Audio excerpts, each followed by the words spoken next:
Saya di situ saya sudah tunjukkan ya, saya share screen. Oh, saya nggak bisa share screen. Nanti kasih tahu kalau saya udah boleh share screen ya.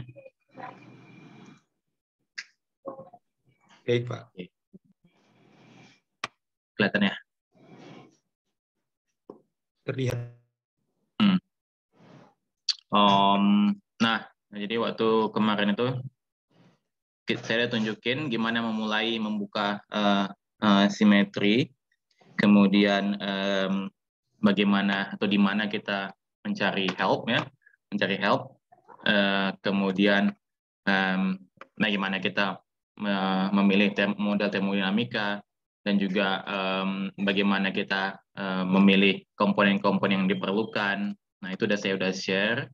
Kemudian menukar unit udah, kemudian unit operasi yang umum-umum juga sudah, drag and drop. Dan apa maksudnya kalau misalnya kita buka ya, kita buka satu unit operasi, apa maksudnya in and out juga saya udah jelaskan. Bagaimana agak lambat. Nah, dan juga kayak misalnya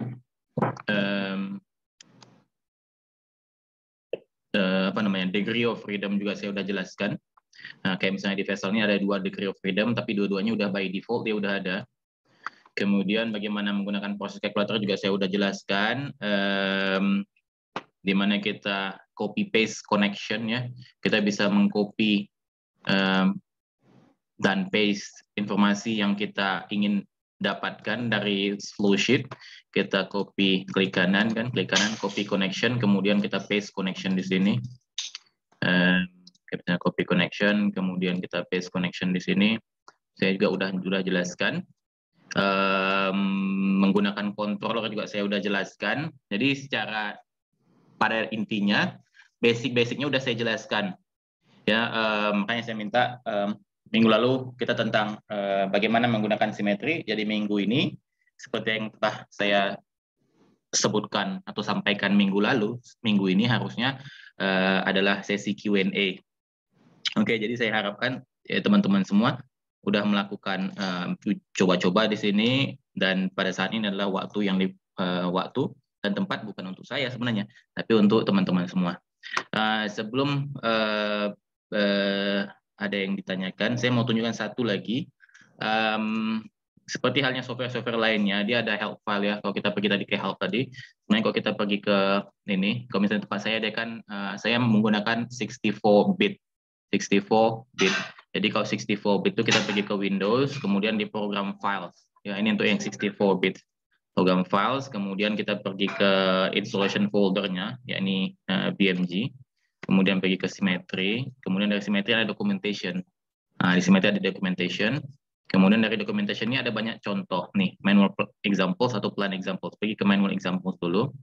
Kalau yang help yang kemarin minggu lalu saya tunjukkan tuh ada di sini ya. Help kemarin tuh ada di sini. Ini help nih. Tapi kalau examples itu ada di sini, kayak misalnya contoh ya. Contoh kalau mau tentang yang paling gampang lah. Nah, heat exchange paling gampang. Ini semua ada. Cooler, boleh example, cooler, segala macamnya. Jadi lihat bagaimana mereka membuat file ini, apa input-input yang mereka letakkan, kayak misalnya contohnya ambil aja input-input yang mereka letakkan. Jadi teman-teman bisa mengaplikasikannya untuk kasus masing-masing. Jadi selagi menunggu, kayak misalnya kalau kita ketemu nanti heat exchanger kayak gini kan, heat exchanger kayak gini. Nah, yang seperti minggu lalu juga saya sebutkan, yang bold ini, yang tercetak tebal, yang bold ini adalah input. Ya, apapun yang tercetak tebal adalah input. Selebihnya adalah perhitungan. Seperti yang ini perhitungan, ini adalah input. Jadi yang input yang kita sebut sebagai degree of freedom. Basically, jadi kalau kita buka, ada lagi mikir. Nah, ini kan contoh heat exchanger-nya itu yang kemarin minggu lalu udah kita jelaskan, lagi digunakan. Jadi kalau contoh-contoh ini ya simpel-simpel aja.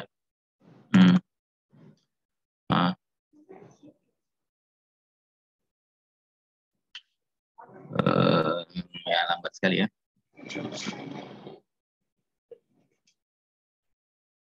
Nah, kayak gini. Nah, ini kan dia input, kemudian ini juga input. Nah, selebihnya yang in cube dengan initial ini adalah stream. Cuma karena di sini mereka nggak gunakan stream, nah, jadi semua data tentang stream itu masuk di sini. Nah, ini adalah input to stream, kondisinya, flow rate ya, kemudian konsentrasi stream. Ini juga yang masuk dari shell, temperaturnya, kemudian konsentrasinya. Nah, jadi begitu yang di tube ini kita udah tahu, ini kan ada M, kemudian dari komposisi kita bisa menghitung CP dia kan. Nah, ini CP dia. Nah, CP dia. Jadi M CP delta T, nah delta T, jadi kita tahu Q. Dari Q, ya ini di sini, Q ini akan dia bisa menghitung berapa flow rate yang diperlukan untuk laju alir yang di shell. Karena di shell kita udah menentukan masuk berapa, keluar berapa. Jadi delta T itu udah ada, kemudian CP udah ada karena komposisi udah ditetapkan. Nah, jadi dia bisa menghitung flow rate-nya. Makanya di sini flow rate ini dia nggak sebagai input di shell ini. Ini kan cube sebagai input flow rate-nya, tapi ini flow rate-nya nggak sebagai input, tapi hasil perhitungan melalui MCP delta T. Jadi proses simulasi, sekali lagi saya tekankan, ini bukan cuma sekedar drag and drop ya. Proses simulasi bukan cuma sekedar drag and drop, tapi proses simulasi itu memerlukan pemahaman yang kuat tentang teknik kimia. Jadi segala macam perhitungan yang kita pelajari di S1 itu harus dilihat-lihat kembali. Dan kalau bisa dibaca-baca terus sampai nantinya hafal luar kepala semua. Ya, sebagian besar lah, nggak mesti semuanya. Oke, anyhow, ada pertanyaan? Kalau nggak ada pertanyaan, kita lihat-lihat aja gini. Nggak ada lagi. Saya udah sampaikan semua dasar-dasar Ada yang Pak penting. Julfan. Ya, Gu. Ya. Kan, Gu. Baik, terima kasih Pak Julfan ya. Panggil nama aja, Gu. Ini kan yang simetri ini apa namanya? Apakah bisa mendukung untuk yang solid processing ya? Kemarin kan minggu lalu kan Betul. sudah diterangkan mengenai pembakaran untuk gas alam ya saya kira minggu lalu kan. Minggu lalu, Nah, ya kurang lebih lah. nah kalau misalkan pembakarannya untuk batu bara kayak gitu, apakah itu juga memungkinkan dilakukan simulasi menggunakan simetri? Kalau memungkinkan mungkin dikasih ininya lah contohnya Ya, sedikit gitu ya. ya. Terima kasih Pak. Ya, makasih ya, Gu ya. Um, um, um, dia simetri ini secara solid processing yang saya lihat ada dia cuma punya kayak proses pemisahan untuk solid processing, kayak cyclone, dryer, kemudian electrolytic precipitator. Jadi ini adalah proses pemisahan. Nah, untuk tadi kasus yang pembakaran batu bara, sebenarnya saya nggak tahu ya, mungkin bisa dijelaskan apa yang ingin kita lihat. Jadi kalau yang ingin kita lihat adalah dari reaksi, katakanlah kita pengen apa namanya, kita pengen punya energi sekitar 40 megajoule. Kalau kita pengen punya energi 40 megawatt, kita pengen punya energi laju alirnya 40 megawatt. Nah, kalau kita tahu batu bara itu sekitar berapa lah, sekitar berapa 12-13, tergantung ya kadar ininya, apa namanya, kekeringannya itu. Jadi dia atau tergantung komposisi batu baranya sendiri, kita bisa menghitung manual. Tapi saya pikir bukan itu yang ditanyakan. Karena semua perhitungan tentang neraca massa energi itu bisa kita hitung di sini kan, kita bisa hitung di proses calculator itu, katakanlah kita punya energi yang diperlukan. Ya, 40 megawatt. Ini kayak Excel biasa jadinya. Sementara batu bara low heating value, entah katakanlah berapa ya, 15 kilojoule per kilogram. Nah, dari sini berarti batu bara yang diperlukan. Tunggu ya, bentar ya. Ini anak saya lagi makan. Jadi batu bara yang diperlukan adalah ini kemudian dikali 1000 kan, supaya jadi menjadi dari megawatt ke kilowatt, kemudian dibagi dengan yang ini, siapa namanya nih, batu bara LHCV. Jadi ini adalah berarti kilogram per detik, yang berarti kilogram per jam. Nah, kurang lebih seperti ini yang saya pikir terbayang. Nah, tapi kalau untuk detail bagaimana katakanlah kalau kita punya komposisi batu bara seperti yang ultimate sama approximate analysis kan ya. Ya, Nah, kalau yang itu yang ultimate approximate analysis itu saya pikir nggak ada, sebentar ya. Saya pikir nggak ada, dia ada di Aspen Plus. Bentar ya, nggak ada. Jadi kalau kita punya, katakanlah kita punya ultimate approximate analysis ya, kita yang bisa kita lakukan adalah kita masukkan aja sendiri kayak misalnya, bentar ya.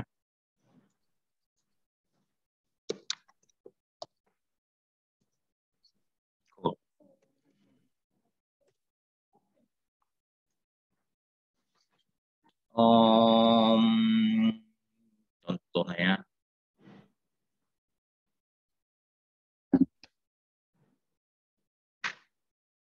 Nah, nah, kayak gini kan. Sip.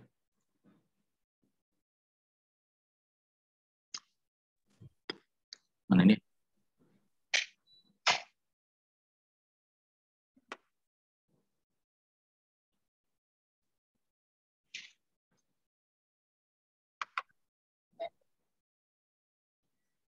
Sayang. Nah, kalau seperti ini,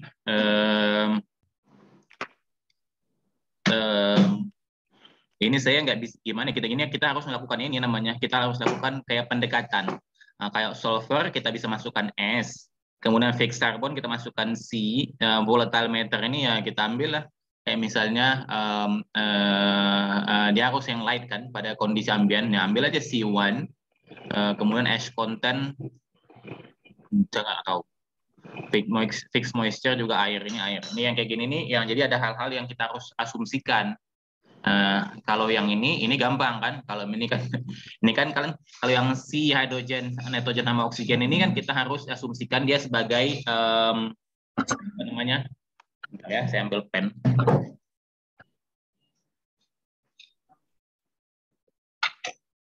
Alisa mana pennya?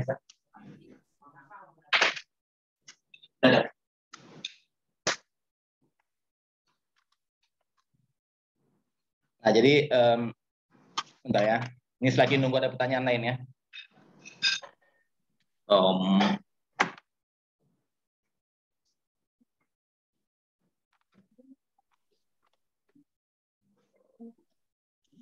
Yang saya biasa lakukan kayak dikatakan ya,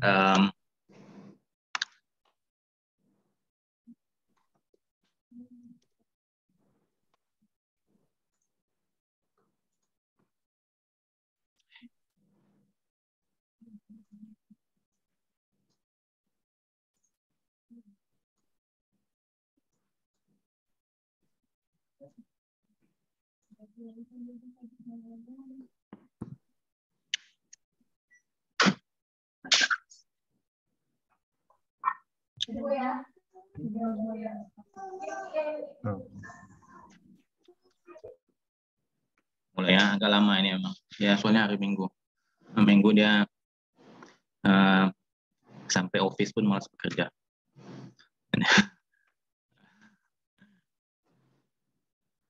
Allah lamanya. New.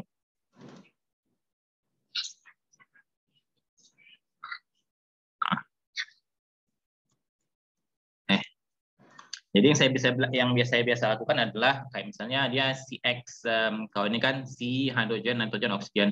Jadi dia C kemudian X H Y O, kurang banyak ya. Berarti Z and then N entahlah W. Jadi ini kan mass balance ini, mass balance. Nah dari C ini kita bisa tahu kan kayak misalnya C ya. Ini biasa lah nih. Ini atom balance biasa. Nah, jadi kalau kalian misalnya kan 12, ini 1, ini 16. Ini berapa nih nitrogen? 14 kan ya. Nah, dari sini kan kita bisa hitung, katakanlah, kita asumsikanlah katakanlah berapa ton kan, misalnya 1 ton. 1 ton. Nah, ini kan mallnya nih, mall apa namanya, mall kawan ini. Jadi kita bisa asumsikan katakan ini berapa nih, Mas ya? Eh, Katakan satu. Nah, berarti kan ini molar mallnya. Eh, mallnya. Ini berarti mallnya berapa nih? Kalau max-nya satu. Berarti mall sama max per MR kan satu dibagi katakanlah ini. Kemudian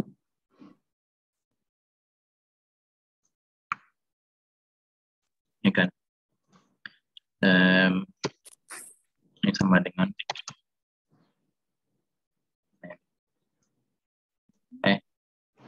salah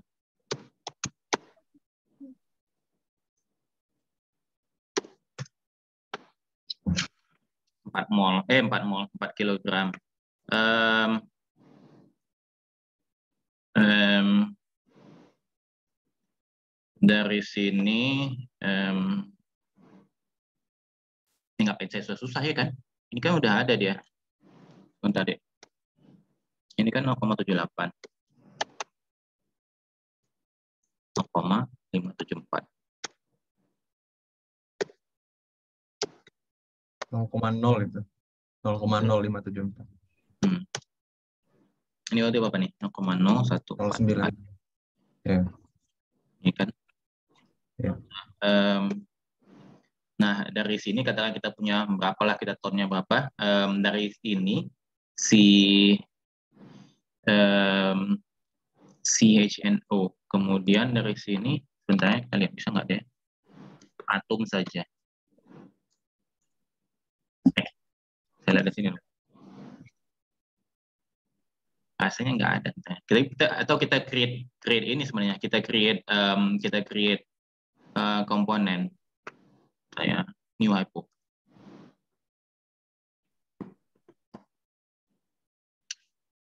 Nah, kita buat dulu nih ya. Belum selesai tadi. Berapa tadi mallnya nih? Mallnya belum selesai. Mallnya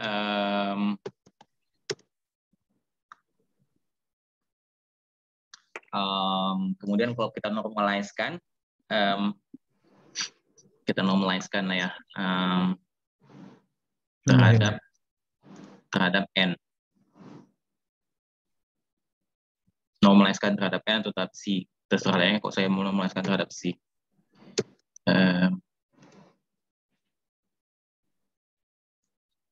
Nah, jadi kan dia, berarti ini adalah C1, C kemudian H 0,87, O 0,09, N 0,015.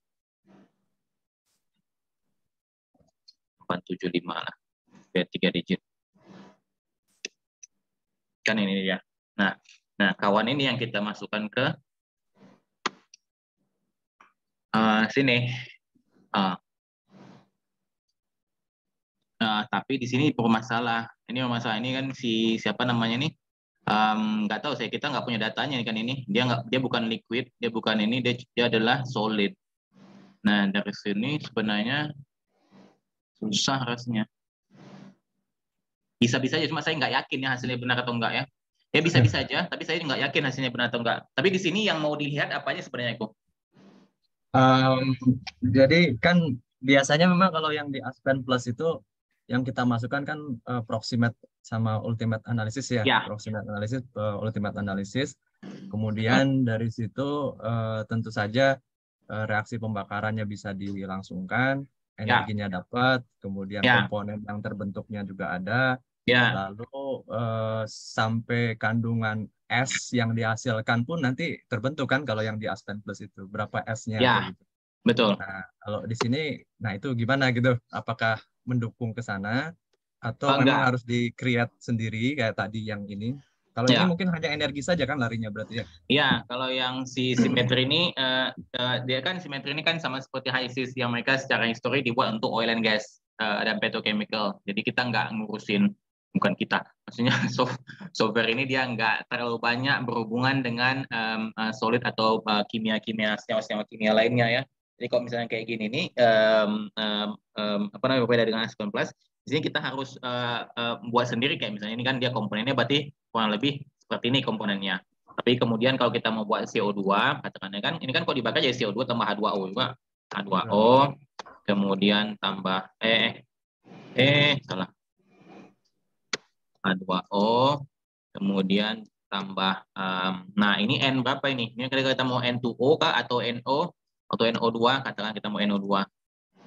Nah, ini kan berarti kita harus buat pH balance ini kan dengan 1.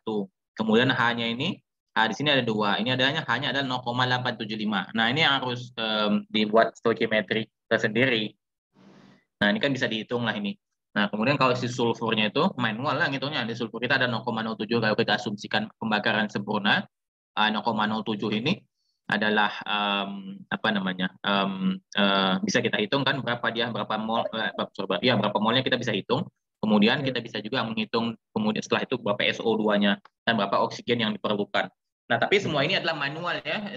Semua ini manual, dia nggak punya fasilitas seperti Aspen Plus yang untuk menghitung reaksi pembakaran untuk si batu bara. Ya, sama halnya dengan si fixed moisture juga itu. Artinya si H2O yang perlu dimasukkan ke dalam neraca massanya harus manual juga kan? Iya, betul. Kemudian betul. juga S-nya juga harus manual juga. Artinya betul. semua manual. Ini manual semua, nggak ada lagi lah. Sip. Ada. Berarti memang untuk yang solid memang agak susah lah gitu ya. Tapi kan kalau cuma kita mau melihat, makanya saya juga kalau yang solid processing ini saya nggak pernah modelin, buat apa di modelin juga. Kalau saya pribadi ya, kalau kita cuma mau lihat berapa batu bara yang diperlukan, dia kan tergantung dari apapun komposisinya kan ya, tergantung dari si heating value-nya tuh. Nah kan heating value-nya itu yang paling penting sebenarnya kalau batu bara ini. Kalau berapa oksigen, berapa sulfur hasil pembakaran itu. Ya kalau kita mau berhubungan dengan kayak emisi karbon atau segala macamnya, memang kita harus buat mass balance-nya memang. Ya, cukup Pak Julvan, terima kasih. Gitu aja. Ya gitu aja dulu. Sementara. Oke. Ada pertanyaan lain? Nanti kalau nggak ada pertanyaan lain, nanti Teguh ini akan nanya lagi dalam 3 menit. Siap.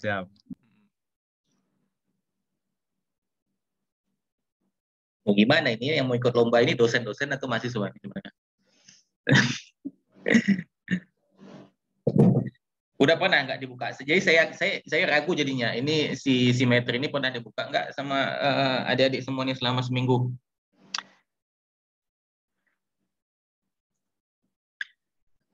Pernah nggak?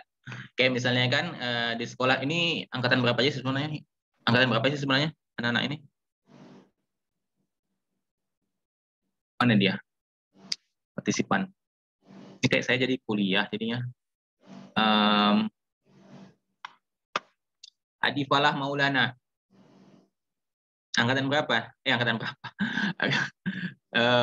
Angkatan berapa? Tingkat berapa? Tingkat berapa di sekolah?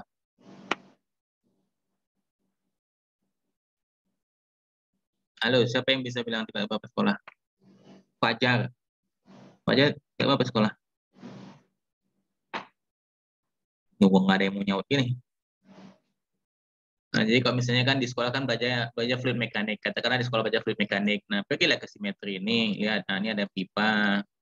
Dari pipa ini katakanlah ya. Tentu di fluid mekanik kita belajar pressure drop kan? Ya bukan. Nah, kalau belajar pressure drop, ya coba-coba hitung manual dari bukunya si ada zaman saya dulu pakai buku yang Noel. Tapi kalau sekarang katakannya kan air, katakan air kan, air, kemudian nah pipa ini katakanlah dia adiabatik. Kalau pipa ini adiabatik, dia fully insulated, biasanya kan kita asumsikan seperti itu. Kita buat, nah ini 0, berarti energinya yang keluar adalah 0 karena dia adiabatik. Nah, tapi kok tanya sama saya apa adiabatik, nah itu silakan ulang lagi lah termodinamikanya. Kemudian katakanlah ya temperaturnya ambien 25 derajat Celcius, kemudian tekanannya katakanlah 3 bar, ada 1000 atau 1 ton air kan per jam. Nah, berarti kan inletnya udah terhitung. Nah, kalau kita punya katakanlah pipa 100 meter, 100 meter. Nah, 100 meter. Elevasinya horizontal, kayak misalnya masuknya 0 meter, keluar 0 meter, jadinya elevasinya, maksudnya pipa itu horizontal. Nah, kalau pipanya horizontal, dengan pipa 2 inci, schedule 40. Nah, ini ada schedule. Jadi kalau teman-teman nanti belajar di fluid mekanik, yang belajar fluid mekanik pasti tahu kan schedule ini maksudnya apa. Jadi semakin kecil schedule maksudnya apa, semakin besar schedule maksudnya apa. Nah, kalau lupa ya tinggal main-main aja, kayak misalnya kan nih pipa 2 inci schedule 40, berarti thickness-nya 0,4 ya, 0,4 cm itu thickness-nya. Tapi kalau kita misalnya oke lah, karena saya nggak ngerti kan schedule-nya apa, saya naikkan schedule 80. Tadi 0,4 ya thickness-nya. Nah, schedule 80. Nah, ini thickness-nya 0,5. Nah, jadi berarti semakin besar schedule, semakin besar thickness-nya. Nah, kalau thickness-nya semakin besar, diameter dalamnya makin besar atau makin kecil. Oh, saya tadi lupa. Nah, sekarang oke lah kita lihat 80 diameter dalamnya, karena diameter dalamnya yang diperlukan ya untuk melakukan pressure drop calculation. Nah, 4,9. Nah, kita tukar. Nah, kalau 40 berapa? Nah, 5,2. Jadi meskipun schedule-nya lebih kecil, tapi diameter dalamnya lebih besar, karena thickness-nya kan lebih kecil. Nah, jadi teman-teman bisa tahu kan, oh berarti untuk proses bertekanan tinggi, saya nggak bisa pakai schedule kecil. Nah, saya harus pakai schedule yang besar. Nah, kurang lebih seperti itu. Jadi itu ada insight-insight yang bisa dimain-mainin.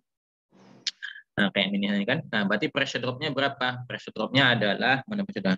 Nah, ini untuk 2 inci pressure drop-nya cuma nggak sampai berapa nih? Sekian. Nah, nih 0,5 kilopascal. Tapi kalau saya naikkan jadi 1000 ya. Nah, ini teman-teman tebak ya.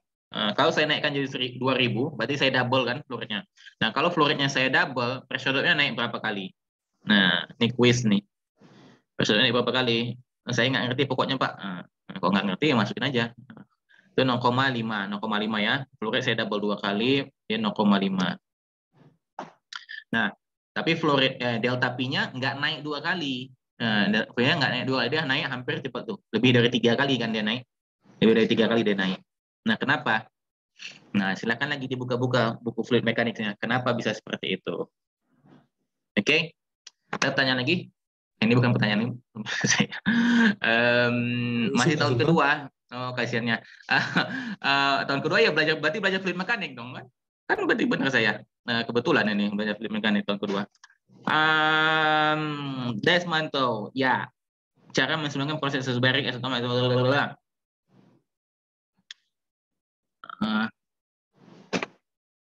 Ini isobarik berarti dia pressure-nya sama. Nah, kalau pressure-nya sama,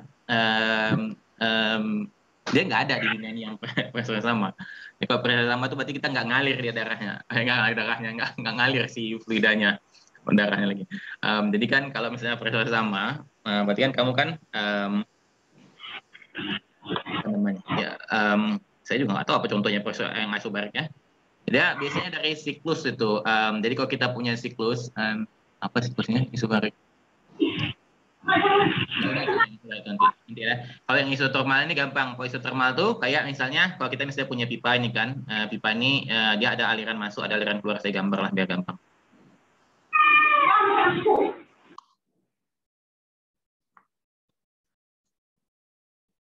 Nah, ini aliran masuk dan keluar dia udah otomatis terhitung kan, karena kita masukin datanya dari si pipa ini sendiri. Kalau dia isotermal, kayak misalnya ini, isotermal berarti temperaturnya sama. Nah, maksudnya temperaturnya itu nggak berubah dari awal sampai dia kondisinya normal, kondisinya sama aja kayak misalnya, oh enggak, yang paling gampang reaksi reaktor sebenarnya, paling gampang reaktor ya, paling gampang reaktor. Karena ada reaksi biasanya urusan isotermal dengan ini, kayak misalnya ini.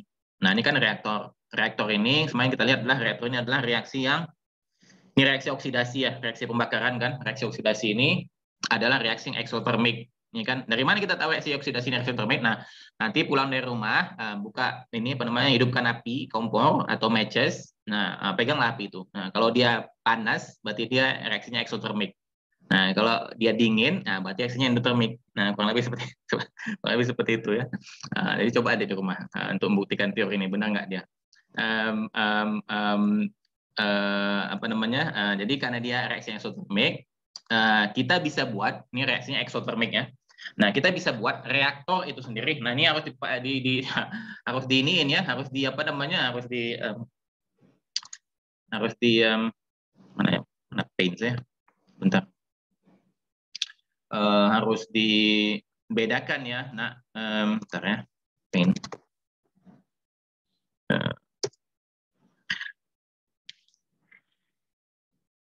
New.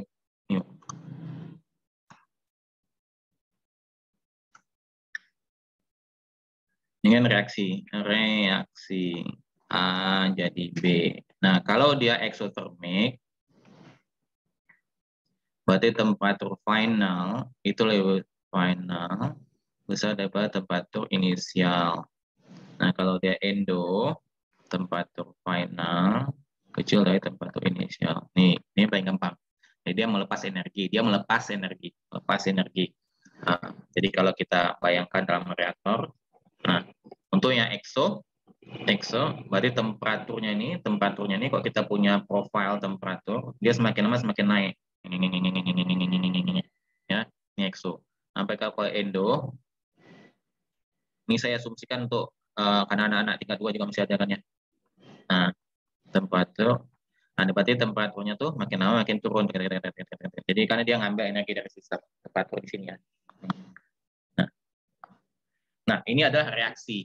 Nah, jadi kalau kita bilang tentang isothermal, adiabatik segala macam, itu dia sistem sini. Siapa namanya nih? Si reaktor ini. Jadi kalau kita bilang ini reaksi eksotermik ini kita jalankan secara adiabatik. Adiabatik. Berarti adiabatik ini perpindahan energinya itu nggak ada. Delta Q ini nggak ada. Delta Q lah. Pokoknya pemindahan energinya itu nggak ada. Pemindahan energi dari sistem ke lingkungan. Ini kan sistem. Ini sistem, ini lingkungan. Lingkungan atau surrounding lah ya. Nah, jadi energi yang ada dalam sini, reaksinya kan eksotermik katakannya kan, energi dalam sini tuh dia ini aja, mana dia warna. Nah, energinya itu di dalam sini aja. Jadi begitu di apa namanya? Dihasilkan, energinya itu nggak keluar, nggak bocor. Nah, jadi dalam sini aja dia. Nah, karena ini dalam sini aja, kayak misalnya panas itu kan, kamu panasin sesuatu, tapi panas itu nggak kamu biarkan keluar. Berarti temperaturnya kan naik dong. Sama seperti ini. Nah, jadi kondisi ini adalah dia adiabatik. Ini adiabatik. Temperatur ini adiabatik ketika reaksinya itu eksotermiknya, jadi temperaturnya akan naik. Naik. Tapi kalau dia endotermik, energinya itu kan diambil, dikonsumsi energinya. Jadi energi yang di dalam sini ini, energi yang tadinya ini kan ada energi kan, ada energi. Tapi energi ini diambil sama si reaksi karena dia memerlukan energi untuk supaya reaksi itu terjadi. Jadi akibatnya makin lama energinya makin berkurang. Jadi karena energi makin lama makin berkurang, temperaturnya makin menurun. Tuh, putih, jadi nggak kelihatan. Jadi habis energinya. Ini adalah reaksi yang adiabatik. Oke. Kemudian kalau yang bagaimana kita mensimulasikan dia? Gampang. Karena dia kan udah kita bilang tadi energinya yang apa namanya? Energi ya tidak ada yang berpindah kan ya untuk adiabatik. Jadi gampang. Kalau kayak gini mah kita bilang aja Q saya copy lah ya. TikTok yang mengganggu ini pula. Saya copy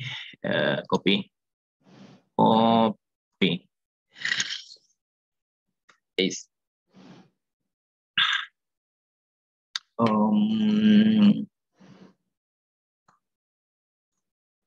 Reaksinya udah ada, tinggal isinya aja. Nah, isinya kita ambil dari sini.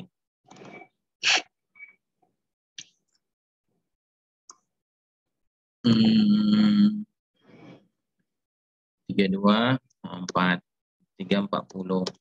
Kemudian Bapak nih. Flow 16 340. Kemudian ini capek lah. Kita copy lah ya. Copy.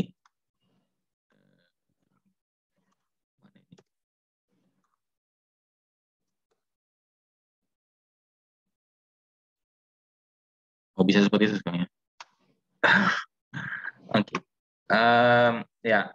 Nah, jadi kalau kita bilang kita pengen dia adiabatik ya. Kita pengen dia adiabatik. Berarti Q-nya 0. Nah, kalau Q 0, nah Q 0, lihat tuh. Jadi temperaturnya akan naik tinggi. Seperti ini. Oke. Nah, dia akan naik tinggi karena dia reaksinya eksotermik. Nah, kalau dia satu lagi, siapa namanya? Isotermik. Dia isotermik. Nah, kalau dia isotermik, berarti dia temperaturnya sama, temperatur konstan. Nah, jadi katakanlah ya, pada kondisi awal energi kita di sini nih. Energi kita yang merah ya, merah itu energi. Kondisi awal energi kita adalah yang merah. Nah, jadi begitu reaksinya ini yang atas ini ada eksotermik ya. Nah, begitu dia bereaksi, tentunya akan ada energi keluar kan. Nah, energi terbentuk.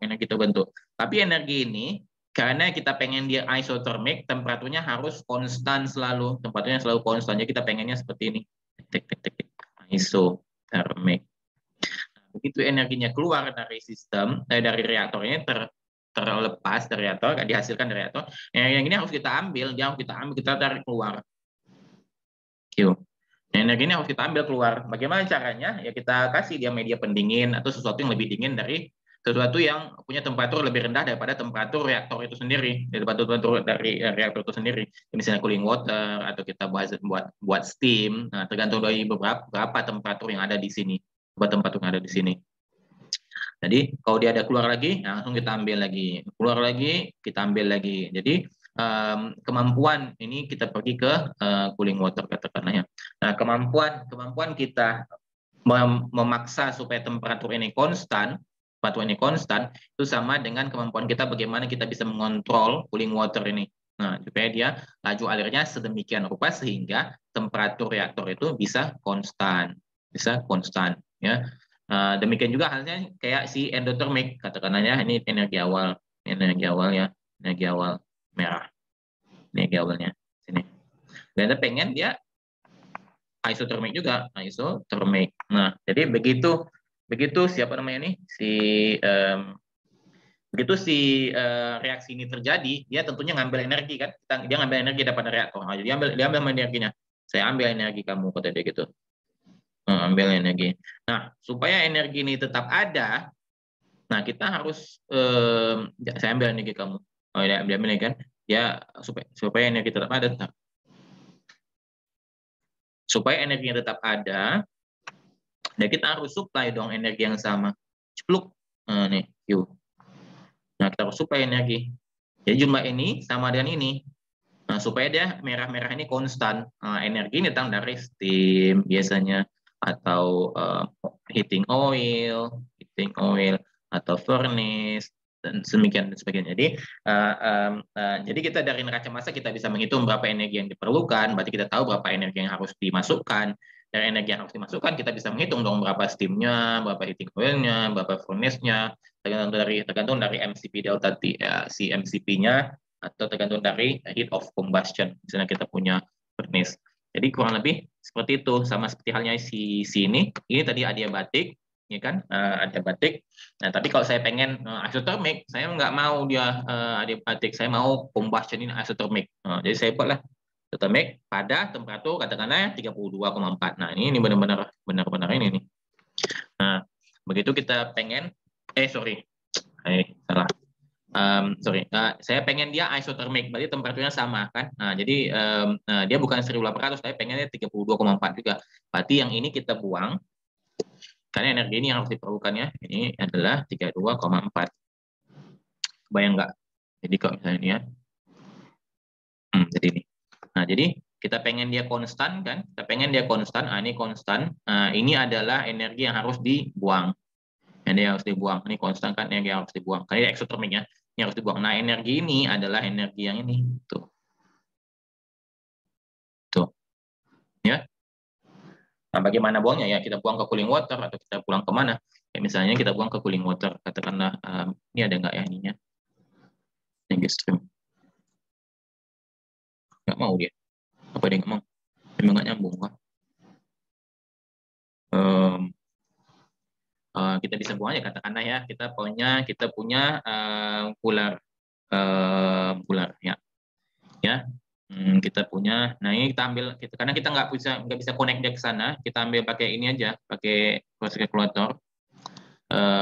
Saya akan ambil siapa namanya nih? Bentar ya. Si energi tadi ini. Karena saya pengen kan, berarti energi ini saya bisa gunakan dong. Tapi ini ya masa 32 derajat sih nggak lucu. Saya maksimumkan dia kayak katakanlah ya kita pengen dia isotermal pada temperatur katakan 100 ya supaya enak. Nah, dia isotermal pada temperatur 100. Jadi maksudnya grafik temperaturnya itu adalah kayak gini. Kalau kita berarti grafik temperaturnya. Ini udah ya? Ini udah kan? Ini ada yang mau catat atau enggak? Nah, screenshot aja lah ya. Nah, screenshot 1 2 3. Nah.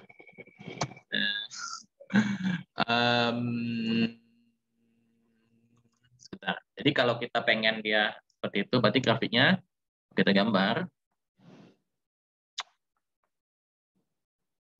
Nah, berarti kan awal-awal segini nih, 32. Nah, kita naikkan dia 100, ini 100. Nah, berarti dia di sini isotermiknya konstan. Ini isotermik. Yang ini apa namanya? Ini adiabatik. Ya. Energinya belum keluar, tapi begitu 100 dia akan dikeluarkan. Kurang lebih lah ya. Jadi apa namanya? Nah, ini yang saya perlukan kan energinya nih. Kita copy connection. Nah, energi base connection. Energi yang dihasilkan. Energi ini apa namanya dia? Watt. Kita buat megawatt. Saya nggak suka watt. Lagi 1E6. Nah, 10 megawatt kan besar sekali nih. Nah, energi 10 megawatt ini akan dikirim ke kawan ini. Nah, kita kirim lagi, kita copy connection lagi.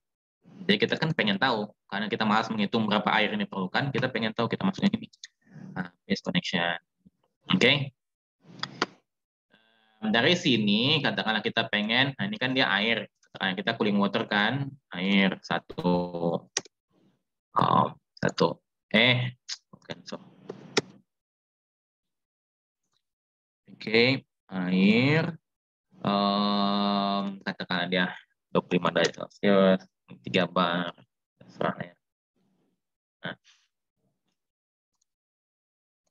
delta P-nya katakanlah ya, delta P 30 kilopascal. Nah, dapat 30 kilopascal, sorry. Nah, jadi kita pengen, oke lah, saya pengen dia energi yang si reaktor ini diambil oleh si cooling water. Nah, kita tahu kan si reaktor ini kita akan biarkan dia naik sampai 100 dan setelah 100 itu baru kita konstankan temperaturnya. Nah, berarti kalau kita pengen mendesain heat exchanger atau cooler untuk sistem ini, kita harus punya delta T. Nah, delta T ini ya kurang lebih kalau untuk biasanya untuk starting point kita buatlah delta T katakanlah 20 derajat Celcius atau 10 derajat Celcius terserah ya. Jadi kalau kita buat 20 derajat Celcius katakanlah berarti temperatur si cooling water itu maksimum adalah 80 derajat Celcius. Karena ini 100. Jadi kalau 80 derajat Celcius, nah dia akan menghitung sendiri. Ini ini kan dari referendum ini udah tercukup ini, QMCP delta T kan. Nah, kalau delta T-nya udah ada, dia akan hitung berapa M-nya, berapa M untuk si air ini. Nah, M untuk si air itu adalah jadi minus. Kan ini harusnya minus. Ya tadi minus in and out. Jadi minus. Sebentar. Bentar ya. Ini harusnya positif. Nah, ini mungkin ada hubungannya sama plus minus di sini ya. Saya nggak terlalu ingat. Kalau saya buat minus. Nah, betul. Jadi energi yang dihasilkan, ini kan apa namanya? Sorry, ini kan dia unitnya watt. Sorry. Kita nggak harusnya ngambil ini. Ini kan megawatt. Ini megawatt.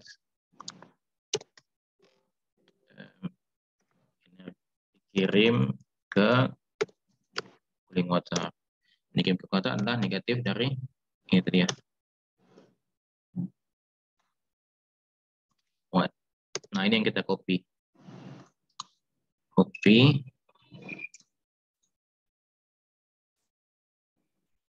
Nah, oke. Nah, kita copy dia kan dikeluarin dia. Lihat pastikan di sini flow rate-nya harus positif ya. Nah, jadi flow rate cooling water yang diperlukan adalah berapa tuh? Nah, 162 ton. 162 ton. 162 ton per jam. Nah, jadi katakan ya. Nah, jadi kita harus miniin apa namanya? Ini bisa dihitung jadinya kan 62 ton per jam. Nah, ini kalau kita masukkan ke pipa, nah berarti kamu tahu dong cooling water pipa berapa. Sebentar, kita tambahkan si air material.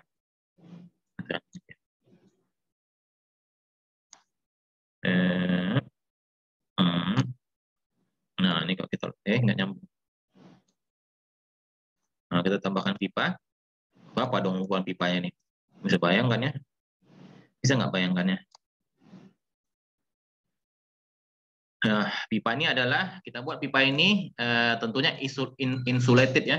Pipanya insulated. Nah, kalau pipanya terinsulasi, berarti kan kita nggak pengen si energi itu keluar mana-mana kan. Nah, jadi dia pipanya itu adalah adiabatik tersendiri.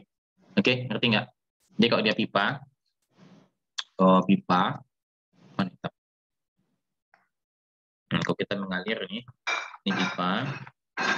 Nah, kalau temperatur ini sama dengan temperatur ini, nah berarti Q-nya nggak kemana-mana dong ya. Q-nya di sini aja. Sini aja Q-nya. Nah, jadi berarti kalau dia adiabatik, namanya adiabatik kan, berarti Q-nya itu 0. Nggak kemana-mana Q-nya. Dalam itu aja.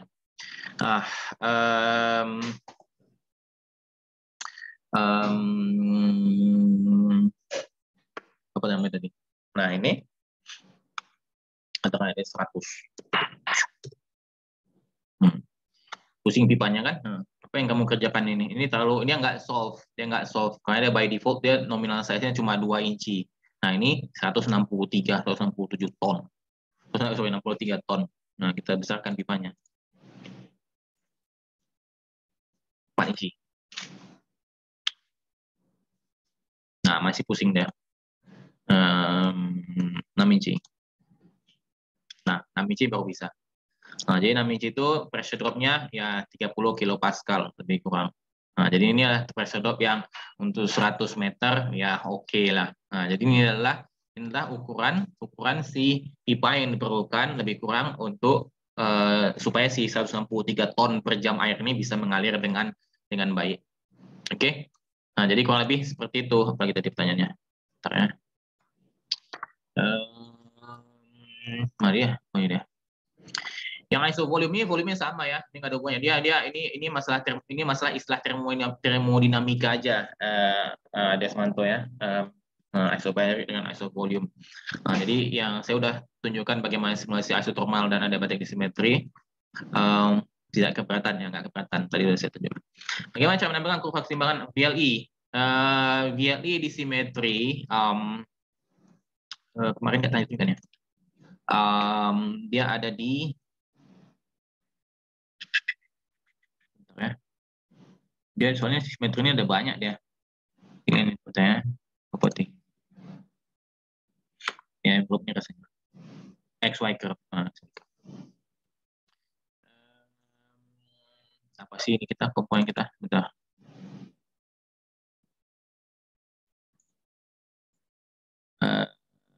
Saya ambil karena VL ini dia lebih ke senyawa kimia ya, bukan kayak kimia ini masuk kimia industri kimia maksudnya.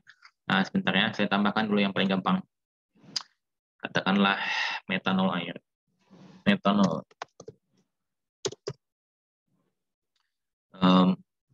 Dan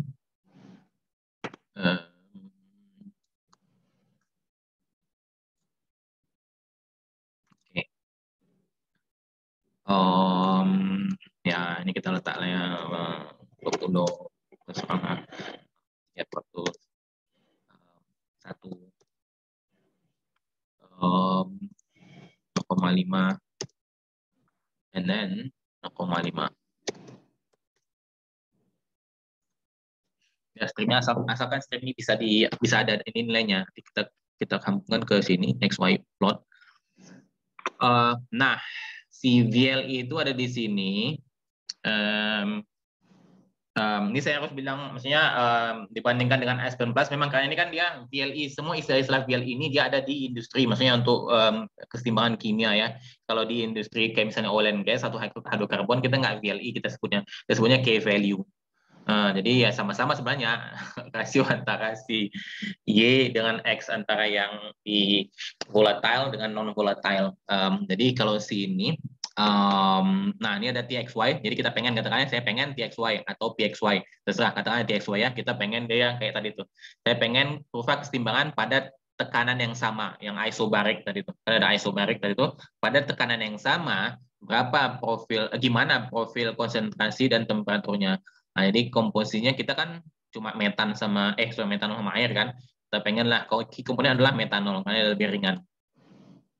Nah, key komponen adalah metanol. Kita lihat lah equilibrium result. Table, plot, table. Nah, jadi table ini dia ada. Nih. Nah, jadi kita biasanya pakai mol kan, atau pakai massa, terserah yang mana. Jadi ini si temperaturnya udah ada untuk setiap temperatur ini pada tekanan yang ini, pada tekanan yang mana? Pada tekanan 300 atau 3 bar ini, hasilnya ya seperti ini. Jadi pada saat si mana dia? Nah, liquid metanol to 0, berarti kalau liquid metanol to 0 berarti air itu liquid air 1 ya. Liquid air 1 pada temperatur, pada tekanan 3 bar. Saya buat mudah ya, 1 bar aja lah biar gampang supaya kebayang. Kalau 3 bar agak repot. Supaya kebayang ya, Nak. Bentar. 101,325. Betul kan? Ini angka yang ada di kepala kita biasanya. Tadi tempatnya 133, jadi agak-agak bingung. Nah, nih, ya nih, kebayang nggak? Tadi kan dia 133 karena tekanannya 300 kilopascal, ya berarti kurang lebih 3 bar. Nah, 3 bar ya 130-an derajat Celcius. Nah, kalau dia 1 bar atau 1 atmosferik, dia kan temperaturnya 100 derajat Celcius. Kenapa 100 derajat Celcius? Karena pada saat liquid metanol 0, air itu 1 fraksinya, ya, air 1, karena dia kan cuma metanol sama air. Nah, ini jadi kita bisa plot supaya gampang kelihatan. Bentar, sabar sedikit. Nah, come on. All curve, XY curve only TXY. Lihat nih. Ya, betul. Nah, ini mana dia? Ini etanol air tadi kan ya. Nah, jadi kita ada tadi 0,5 temperatur kita 25. Jadi kita ada di bawah sini, liquidnya. Nah, kalau nggak percaya lihat sini liquid. Nah, ini adalah liquid. Ini gunanya proses simulasi. Jadi kita mudah belajar termodinamika segala macam itu. Nah, liquid kan? Ini liquid. Nah, dari mana kita tahu liquid? Ya ini 0 ya. Maksudnya vapor pressure-nya 0, berarti dia liquid. Di mana kalau kita lihat di kurva kesetimbangan dia ada di mana? Nah, ini 0,5, berarti dia ada di sini. 0,5 metanol, 0,5 air, dia ada di sini. Temperatur kita 20. Jadi di bawah sini dong. Nah, di bawah sini, ini daerah liquid. Dari mana kita tahu ini daerah liquid? Ya, lihat aja temperaturnya. Kalau temperaturnya rendah kan liquid. Kalau temperaturnya tinggi kan vapor. Nah, kan paling mudah. Jadi nggak mau dihafal-hafal yang gini-ginian mah. Nah, jadi kalau kita naikkan temperaturnya, kita belajar termodinamika sebentar ya. Nah, kita naikkan temperaturnya dari 20 naik ke atas sampailah sekitar berapa tuh? 72, 73 kurang. Nah, disinilah terbentuk yang namanya bubble point. Oke, bubble point. Bahasa Indonesianya saya nggak tahu. Tapi bahasa Inggrisnya dia bubble point. Bahasanya bubble point nih, bubble point. Nah, kemudian, ketika bubble point ini, apa yang pertama kali menguap? Ya tentunya yang paling volatile. Yang paling volatile siapa? Si metanol. Jadi konsentrasi pada bubble point ini, konsentrasi vapor yang tadi gelembung tadi itu, dia adalah konsentrasi si metanol murni, ya kan? Karena dia akan makanya di sini dia. Nah, kemudian kita naik lagi temperaturnya sampailah katakanlah 76. Di sini 76. Nah, kalau sampai 76 berarti vapornya ada berapa tuh? Di sini ini dibagi keseluruhannya. Itulah kondisi vapor dia. Ini dibagi keseluruhannya. Itu kondisi vapor dia. Ini masih wet vapor ya, maksudnya masih ada liquid, masih ada vapor.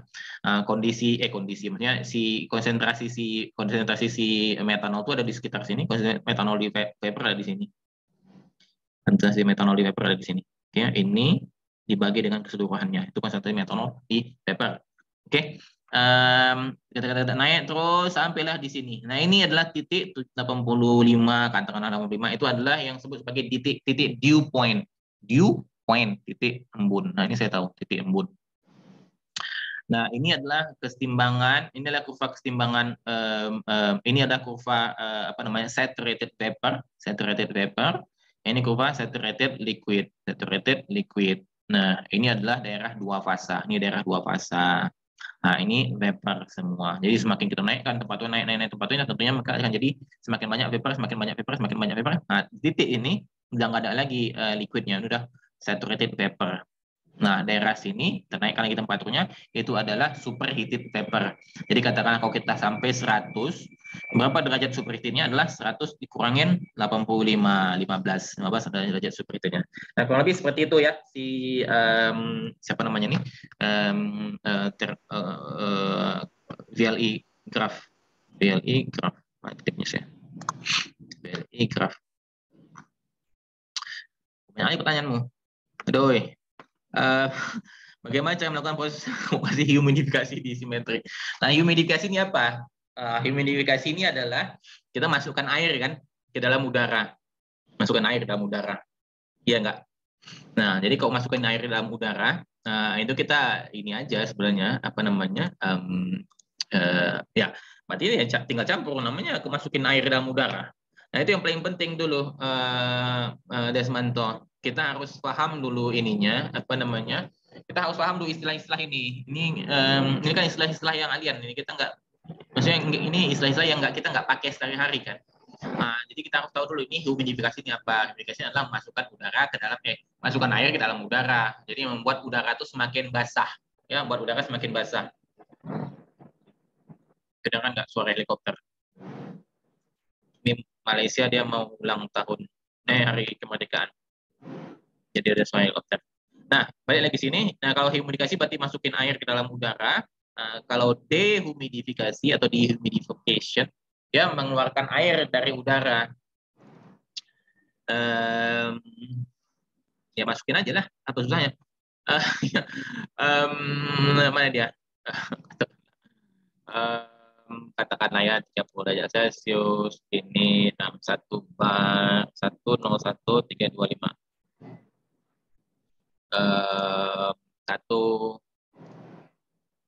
Ini satu ini air, oke, air. Nah, sekarang kita air,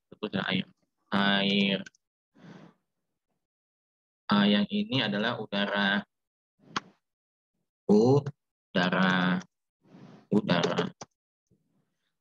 Katakanlah apa tadi tempatnya, lupa ya. Apa tadi? Nih. Yang susah lah kau. 30. Kemudian 101,325. Ini kan gampang nih baca gini-ginian mah. Udara kita berapa? Katakanlah kita 100. Ya, supaya gampang. Ini berarti berapa ini konsentrasi oksigen berapa? Berapa? Mananya orang-orang ini? 0,21, Pak. Nah, bagus. 0,21 tuh mol atau massa? Mol ya. Nawak pula. Oke. Kita kan ini udara, ini air, kita campurkan. Apa hasilnya? Hasilnya adalah lihat nih. Apa namanya ini? Hasil penyemprotan.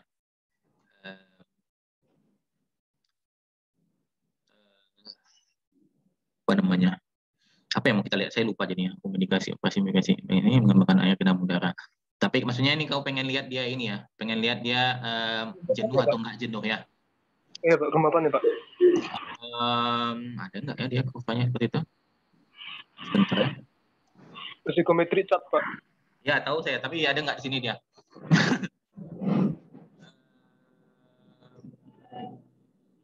Nggak ada kayaknya di sini. Nggak ada di sini dia.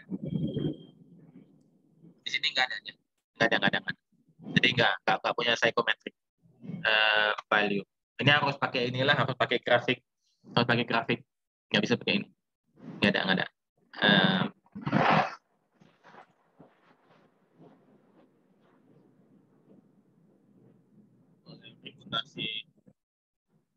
Reputasi sebenarnya helikopter nggak ada ya, maksudnya psychometric chart di image metric nggak ada. Jadi saya nggak ada di mana-mana dia, kecuali di buku lah, kecuali memang dia di chart tersebut.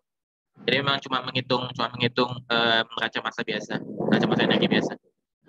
Apakah ada kemungkinan hasil akan terancam dengan keadaan simetri? Oh, ini tanya nama Mas Guntur. Mana Mas Guntur? Ada nggak sini dia? Dia merasa terancam nggak? Mana Mas Guntur? Kalau nggak ada ya Guntur. Nggak ada. Nah, Mas Guntur ini adalah ini kita technical sales untuk nggak tahu saya apa posisi dari sekarang, tapi dia kayak untuk yang ngurusin simetri untuk Indonesia. Jadi beliau inilah yang merasa terancam atau nggak merasa terancam. Tapi saya pikir ICT nggak merasa terancam karena dia yang paling pertama masuk ke market, biasanya orang akan susah kan. Itu kan susah mengubah kebiasaan, kecuali kalau simetri ini bisa bisa punya sesuatu yang memang benar-benar diperlukan sama industri dan ISIS nggak punya. Kayak misalnya sekarang ini dia punya machine learning feature itu. Nah itu ISIS nggak punya. Kalaupun dia punya, saya pikir saya nggak bisa pakai. Maksudnya untuk kasus yang sama yang kemarin minggu lalu saya tunjukkan, dia nggak bisa jalan si ISIS ini. Nah jadi selama ISIS itu nggak bisa solve itu, nah simetri punya advantage. Tapi kalau mereka nggak bisa memanfaatkan advantage itu, ya assalamualaikum lah. Nah, lagi. Saya bertanya, apakah bisa meningkatkan memanaskan gas tanpa adanya kalor masuk dan keluar? Apakah bisa meningkatkan dan memanaskan gas tanpa adanya kalor masuk dan keluar? Nah, ini kamu bicara teori atau praktek? Kalau bicara teori kan tentunya bisa kan? Ya kan kalau dalam gas itu, mana dia? Kalau kan ada di termodinamika ini. Sebentar. Control N. Kita punya gas. Kayak misalnya susah ambil gasnya, kita belajar orang. Ini kamu punya ruangan di kelas. Ini ruangan di kelas. Ya, ruangan kelas. Nah, ini kamu nih. Satu orang. Ini 2 orang. Ini 3 orang. Asumsikan ini orang-orang ini adalah molekul ya. Saya malas ngomongin kayak gas, atom segala macam karena itu bahasa yang kita nggak pakai sehari-hari. Ya, kamu adalah molekul, kamu adalah atom. Satu, ini Desmanto, ini Fauzin, siapa. Nah, ini gas ya. Dia slow-slow aja, dia bisa ke sana, bisa ke sini, bisa ke sana, bisa ke sini, bisa ke sana, bisa ke sini. Oke. Tapi kalau ada orang, katakanlah orang satu lagi besar, ditolaknya nih. Ditolaknya. Jadi dia siapa namanya nih? Si ruangan ini jadi mengecil. Nah, ini kan.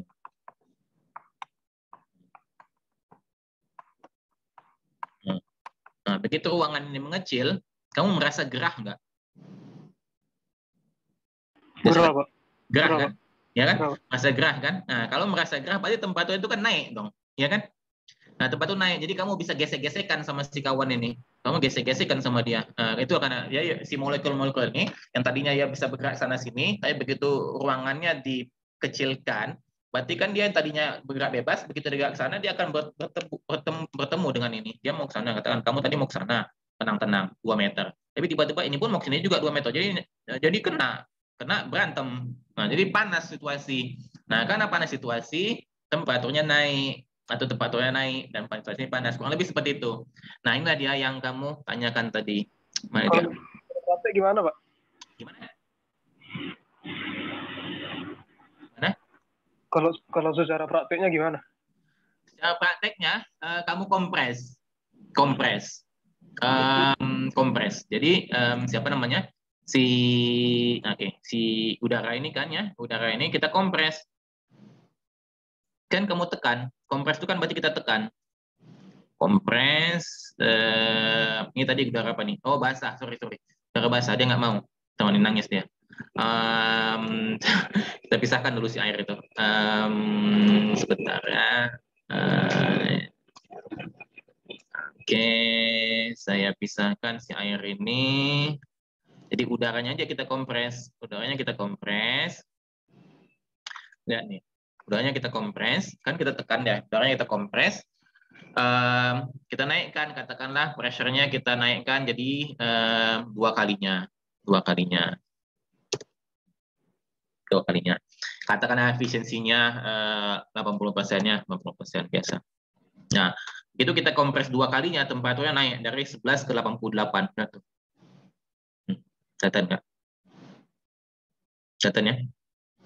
Nah, jadi ini secara prakteknya seperti itu. Kurang lebih. Sorry. Mana kita dia? Belum selesai pertanyaanmu. Kalau bisa udah selesai. Nanti kalau ada tanya lagi ya, udah selesai. Kalau bisa kalian Pak Julfan yang mendinginkannya. Mendinginkannya? Oh, mendinginkannya ini nambah-nambahin kerjaan sama si Teguh ini. Kan pertanyaannya di situ ada. Iya, nyambung. Jadi kalau mendinginkannya ya kita tarik lagi. Mana dia kawan ini? Mana dia Pak C ini? Tarik lagi, ditarik ke sana. Tariknya. Jadi supaya ke sana, ini ke sini. Nah, tarik lagi ke sana. Nah, begitu ditarik ruangannya, jadi dia lega lagi. Nah, begitu dia lega, ya dia santai-santai lagi. Nah, expand, nanti kamu belajar di ini, di LNG, di natural gas processing, ada namanya turbo expander. Oh, saya ngeliat turbo expander. Jadi memang dia expand, kemudian kompres. Seperti ini. Jadi ada shaft besar yang hubungan antara si kompresor ini dengan si expander ini. Oke. Ada dia. Ini 88 kan. Batiknya tetap aja sama kurang lebihnya. Nah, kita turunkan lagi tekanannya ke apa tadi lupa saya. Mana dia? Nah, ratio 2. Kok ini bisa nggak ya? 2 atau setengah? Nah, kita coba ya. Ya, 2. Ya. Ratio 2, bukan setengah ya. Maksudnya dia diturunkan 2 kali. Ekspansi 2 kali. Jadi dari 2 bar menjadi dari 2 atmosferik menjadi 1 atmosferiknya. Jadi tekanannya baik lagi kan. Tapi karena adanya ketidakefisiensian, karena ada nggak dengan keefisien kan 80%, dia ada heat loss, ada loss di sana. Dia tekanan temperaturnya itu nggak kembali ke kondisi normal. Nah, kalau dia bisa kembali ke kondisi normal, itu yang kita biasa lihat di ini siklus Carnot, ada nggak? Soalnya dia bisa ditekan, expand. Jadi nggak ada energi yang keluar masuk. Jadi kita nggak perlu tambahkan energi.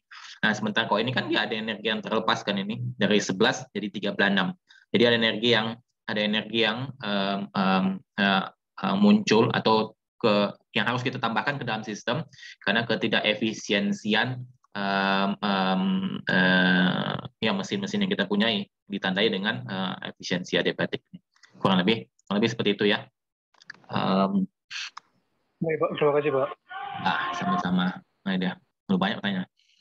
Bagaimana penggunaan heat exchanger network pada simetri? Kok salah pernah ditanyakan kemarin ini. Bagaimana penggunaan heat exchanger network pada simetri? Maksudnya apa ya ini penggunaan heat exchanger network? Jadi kalau kita punya ini, dia. Ini adalah heat exchanger. Kalau kita mau luar heat exchanger network ya sama-sama aja kita tambahin lagi. Maksudnya katakanlah ya, tambahin lagi. Kamu pakai mana sekarang nih? Nah sebentar ya. Ini apa tepatnya? 20 nih. 1000. Oke. Ya udah kita ini lagi, tambahin lagi sini. Ini masukin lagi sini. Nggak mau. Sini. Saya putar. Nah ini ada satu heat exchanger network 30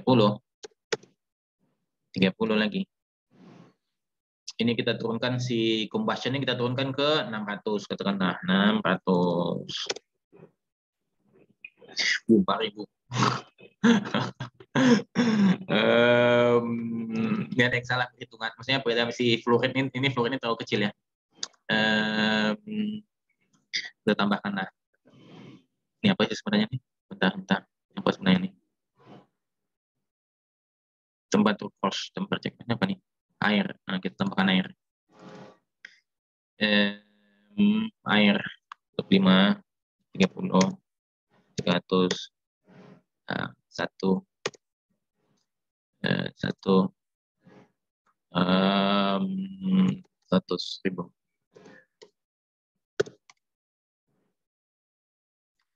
Nah, campur gabung sama ini.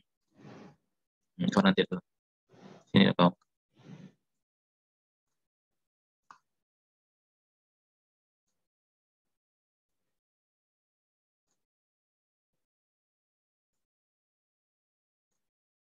kayak, nah, kan enak. Jadi dengan adanya sini, nah kita gabung-gabung aja, kita turunkan tempatnya dari 1.000 ke 600. Ini temperatur air tadi naik dari 30 ke 53. Nah, kurang lebih seperti itu. Tapi saya yakin bukan itu maksud pertanyaan dia. Nah, maksud pertanyaan ini adalah kalau ini ada hubungan dengan si karena kalau kita bilang ya, kalau kita melakukan pinch analysis, dia ada dua hal. Yang pertama adalah saya iklankan dulu YouTube channel saya.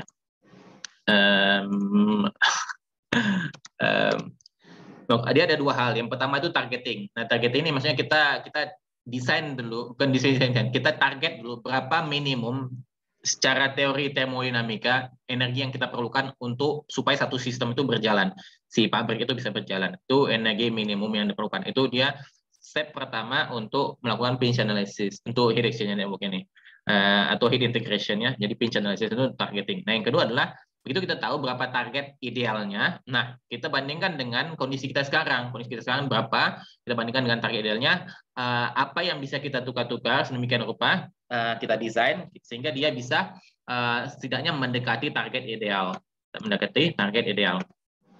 Nah, itu adalah dua hal yang terpisah pengerjaannya. Jadi satu-satunya software satu-satunya, meskipun bisa ya kayak super target, namanya itu satu-satunya software yang bisa melakukan si heat exchanger network design ini dari targeting sampai ke desain. Tapi cuma itulah dia yang software yang bisa.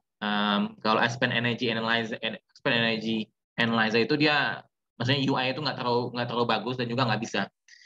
Karena permasalahan heat exchanger network design ini, dia permasalahannya sulit untuk diselesaikan. Nah, ini pergi sini.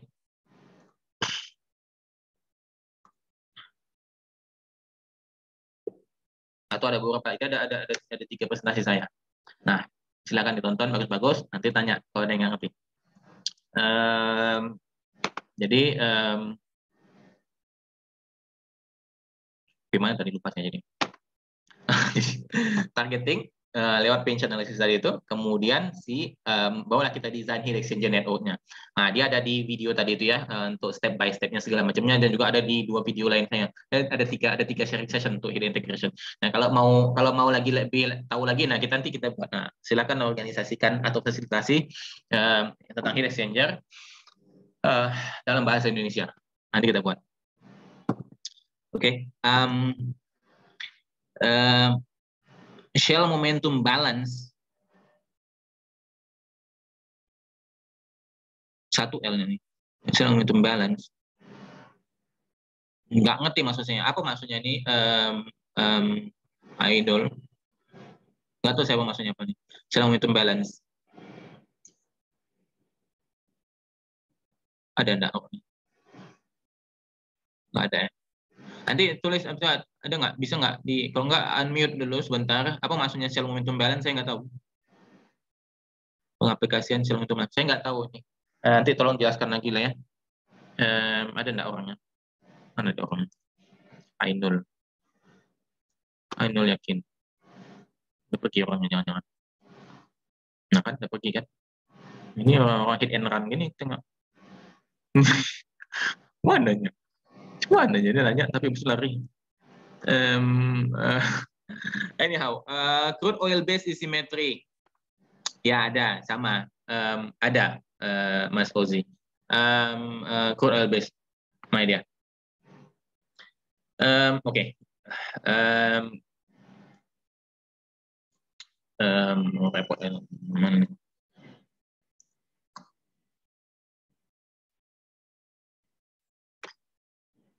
Pergi ke termo. Nah, dia ada nih, ada oil sama piona. Nah, jadi HISIS dia nggak punya karakterisasi piona. Nah, dia cuma punya biasa lah, kayak dia cuma punya yang crude oil biasa. Yang kita harus buat apa namanya yang light gas composition, kemudian ada bulk properties itu. Ini kurang lebih sama. Saya nggak ingat lagi, ini ada 3 tahun yang lalu saya kerjakan. Kita lihat sama-sama ya. Nah, jadi kita create lah oilnya, katakanlah ya. Kemudian, nah ini kita bisa create essay atau load dari database atau load dari HCAM. Saya juga ngerti. Atau kita buat new. Nah, buat new nih, nah sama kurang lebih. Nah, kita buatlah distillation curve-nya. Kayak tadi tuh, essay-nya. Kemudian ada light ends, seperti ini. Nah, light ends ini kita masukkan nilainya sama kayak HISIS kan. Distillation curve-nya. Kemudian adalah, kalau kita punya liquid properties-nya, kayak viscosity, biasanya kita punya, atau molecular mass, mungkin atau si oil bulk temperature. Nah, kita density kah kita punya, viscosity kah, thermal conductivity dan segala macamnya. Nah, oke. Jadi biasanya kita pakai ini itu adalah ini kan, si light ends, kemudian assay, kemudian si bulk properties. Nah, kita bisa pakai juga ini kayak ginilah UOP segala macam. Nanti apa namanya? Ya kita close, kemudian dia jadi. Contohnya nggak ada. Bentar, contohnya bentar ya.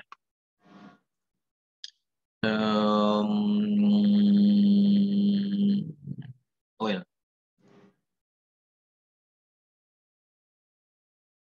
Nah, ini piona semua. Bentar ya, yang biasa. Jadi, takutnya nggak ini lagi. Nah, jadi si simetri ini dia punya piona regression. Jadi kalau kita punya untuk setiap cut kan kita bisa analisis essay dan juga pionanya. Nah, pionanya ini supaya apa namanya supaya sama lah yang lain juga bisa ngerti ya. Piona ini adalah komposisi di mana kita bisa lebih mengkarakterisasikan si komponen itu ke dalam parafin, isoparafin, piona. Parafin, isoparafin, O-nya olefin, N naphthenic itu yang cyclic, kemudian A-nya itu aromatik. Nah, jadi kita bisa mengkarakterisasi itu. Tapi untuk crude oil sendiri rasanya susah untuk mengkarakterisasi pionanya berapa. Tapi untuk yang light composition dia bisa. Misalnya ini oil 1 kan ya.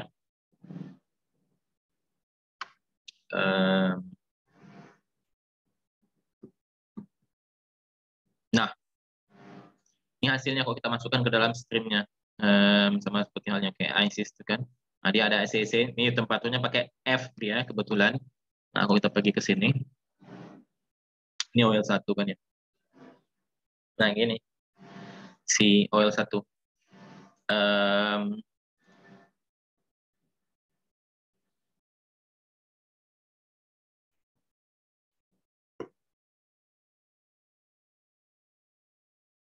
Oke. Nah,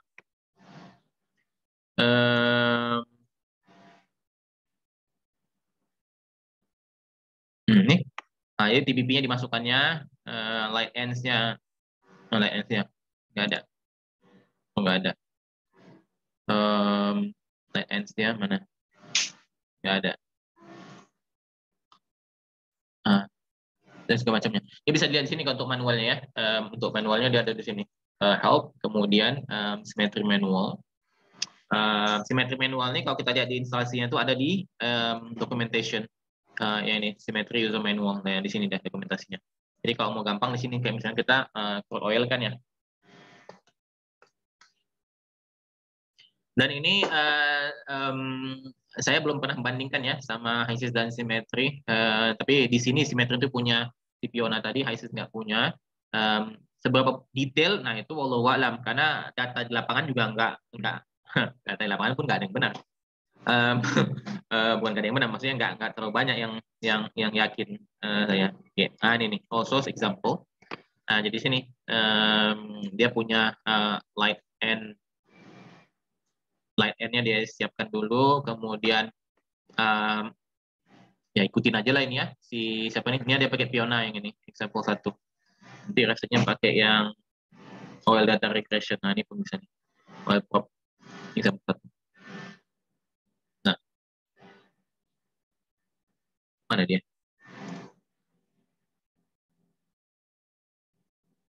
Oil characterization. Nah, ya. Nah, ini nih. Ini yang biasanya ada di ISIS kan. Nah, jadi kita kayak itu tuh buat new, kemudian masukkan data distortion curve-nya, light end segala macam. Data-data yang kita punya, bla bla bla bla bla bla. Nanti habis itu baru kita cut, nah, dia akan cut, terus dia akan estimasi berapa si nafta, kerosin, diesel segala macamnya. Ya, silakan diikutin aja lah ya. Jadi waktu itu saya berapa tuh ya? Saya 3 tahun lagi, 2 tahunan. Nah, itu saya buat model untuk distillation unit dan vacuum distillation unit. Jadi ada banyak lah kayak gini. Nah, ini. Nah, silakan lah buat yang kayak gini. Apa lagi?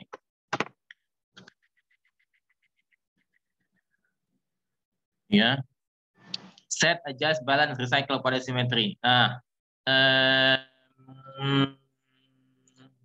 Ini dia.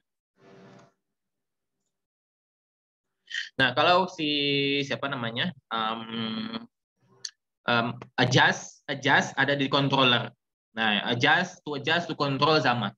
Ini ada silakan lihat videonya. Ini nggak tahu saya, Mas, minggu lalu datang nggak? Nah, kalau minggu lalu datang saya udah jelaskan bagaimana adjust di simetri untuk controller ya. Jadi kita simply kita for the sake of nah, jadi kita definisikan apa yang mau kita targetnya apa, set pointnya berapa, kemudian apa yang kita adjust, apa yang bisa kita manipulasi sedemikian rupa sehingga yang kita inginkan sesuai dengan apa yang kita harapkan. Nah, ini tapi kita harus letakkan maximum step size itu si adjust atau kalkulator. Di sini controller. Nah, controller. Balance ini lebih ke saya nggak pernah pakai balance masalahnya. Tapi harusnya ada. Balance ini gunanya apa ya? Ini, balance of ini. Saya nggak tahu balance ini gunanya apa, karena saya nggak pernah pakai balance. Nggak tahu saya, Mas Surahman. Balance ini apa gunanya saya nggak tahu. Apakah seperti ini? Nggak tahu saya ini gunanya apa. Nggak mana dia? Balance. Apa gunanya ini? Ada yang bisa ngasih tahu nggak?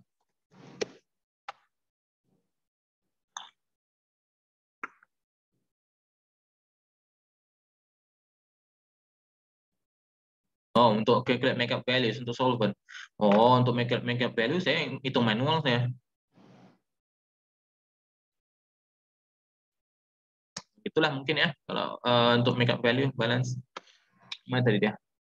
Recycle. Nah, recycle di simetri dia sama kayak dia bukan sama kayak dia kayak HISIS tapi caranya agak berbeda. HISIS kan dia ada kayak semacam recycle icon kan, recycle icon. Kalau i9 Plus dia nggak perlu recycle icon, kita tinggal sambungkan aja streamnya. Nah, si simetri ini agak berbeda sedikit di mana nah dia apa contohnya? Nah, saya buka lah punya saya. Sedikit ya, kita harus ini dia gampangnya kayak gini. Sini stream katakan stream recycle. Stream recycle. Nah, kita harus klik dia dulu, is recycle, baru kita bisa sambungkan dia. Contohnya,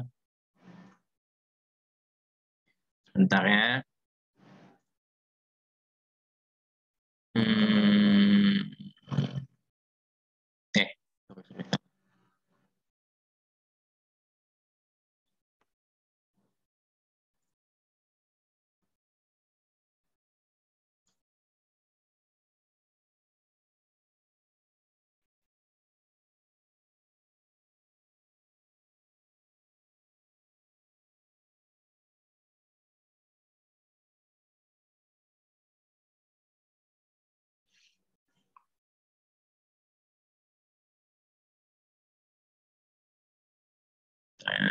Recycle. Nah, ini.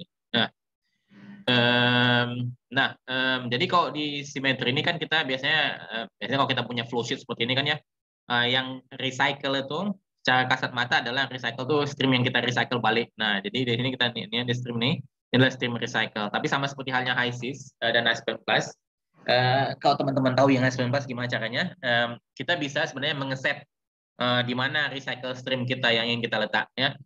Di sini saya letak recycle stream saya ada di sini, input dari reaktor. Inilah recycle stream. Dari mana saya tahu ada tuh ya. Kalau kita perlu scroll in, nah dia ada kayak apa namanya? Jadi kalau di HYSYS ada kayak yang icon recycle R tadi itu. Kalau di simetri, dia bisa kelihatan dari sini. Jadi ini stream-stream biasa, yang stream yang ada tilde, kemudian dia hitam. Nah itu adalah stream recycle. Stream recycle. Kenapa simetri nggak punya yang kayak reaktor kayak recycle icon gitu? Karena dia model perhitungan dia adalah in and out. Jadi di sini adalah in dari stream, ini adalah out dari stream. Jadi dia akan mencari gimana caranya supaya in dan out stream ini sama. Jadi recycle itu sendiri ada di tengah-tengahnya. Nah, jadi ini saya tick recycle. Begitu saya tick recycle, tentunya stream ini harus dikasih initial points ya, sama seperti halnya si HYSYS itu. Kasih initial point, maka initial point dia adalah nilai-nilai bold ini input kita. Dia italic, miring, dicetak miring tebal. Nah, ini cetak miring tebal ini adalah input, tapi input dan stream ini adalah stream recycle. Nah, ini caranya dia. Jadi kita definisikan sebagai stream recycle, dan simetri akan men-treat dia atau memperlakukan dia sebagai stream recycle. Oke, itulah caranya. Untuk detail, nah saya promosikan lagi YouTube saya. Jadi tahun lalu Mas Guntur dari Saham Kerja itu kita buat berapa sesi ya? Saya lupa berapa sesi. Banyak lah pokoknya, ada 6 sesi setidaknya. Bagaimana melakukan simulasi proses dengan menggunakan simetri. Jadi dari steady state sampailah proses kontrol, dynamic segala macam. Ini saya share. Nanti jangan lupa like, subscribe, share, and like, subscribe, comment, whatever. Silakan dilihat. Di situ ada contoh tentang recycle segala. Saya lupa di bagian mana.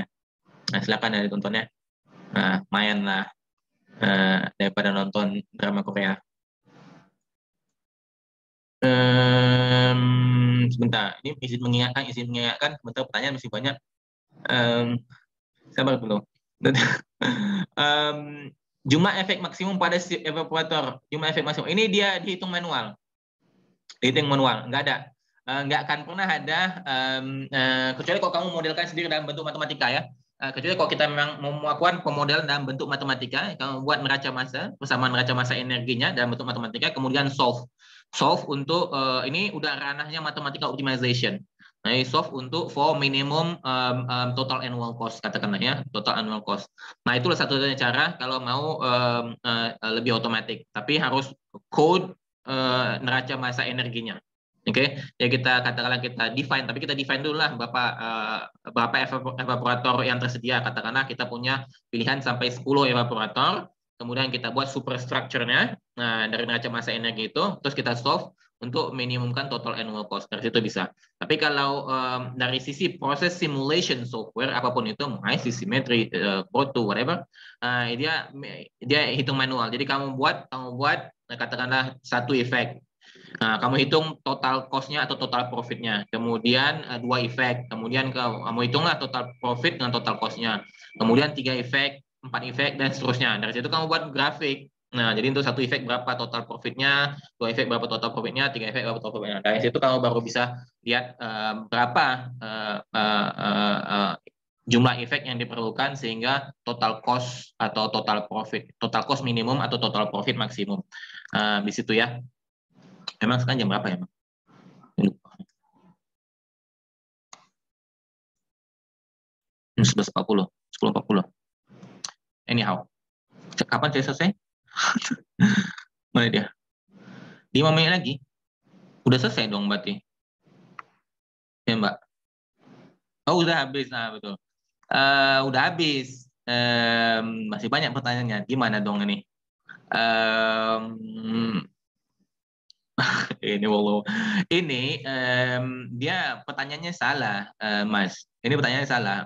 Sorry lah ya. Ini pertanyaannya salah karena apapun itu dia nggak ada. Ini kan dia perhitungan ekonomi. Nah, perhitungan ekonomi ini ada perhitungan ekonomi. Sementara proses simulation software kayak simetri, HISIS, segala macam bla bla bla itu dia oke lah. Kadang-kadang mereka punya feature seperti itu. Tapi itu adalah add-on, add-on. Nah, jadi saya nggak tahu, saya ada nggak ya si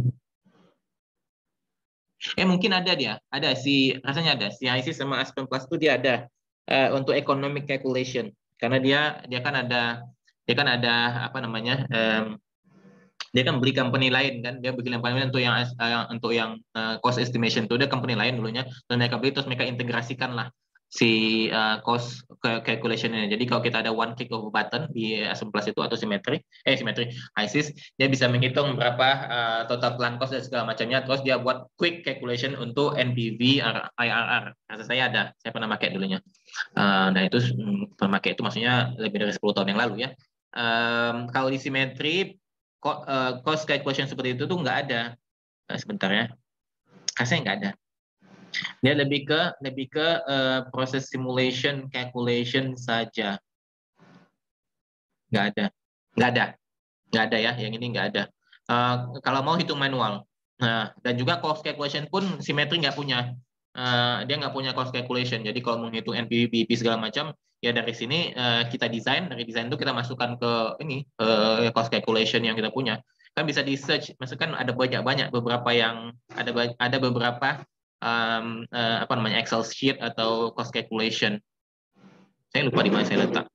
Ada dia. Kalau teman-teman pergi ke buku si Turton, pergi ke buku dan Turton tuh dia punya Excel sheet udah dalam bentuk makro untuk menghitung equipment cost.